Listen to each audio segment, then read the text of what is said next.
মাননীয় প্রধান বিচারপতি মনে রাখবেন, আপনিও কিন্তু কন্টেম্প্ট অফ কোর্টে ঊর্ধ্বে নন।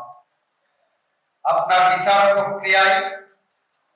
আপনাদের বিচার প্রক্রিয়ায় বা কোনো জজের বিচার প্রক্রিয়ায় যদি এমন কোনো ধারণা তৈরি হয় মানুষের মাঝে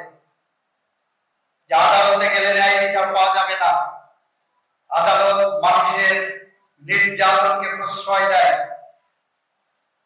কোন বিচারকের ধরনের আচরণের কারণে যদি বিচার বিভাগের প্রতি মানুষের অনাস্থা তৈরি হয়, তাহলে ওই বিচারকও কিন্তু আদালত অবমাননায় দোষী সাব্যস্ত হবেন। এদেশের কুলাঙ্গার বিচারপতি খায়রুল হক, সৈয়দ মাহমুদ হোসেন, এদেশের কুলাঙ্গার বিচারপতি মালিক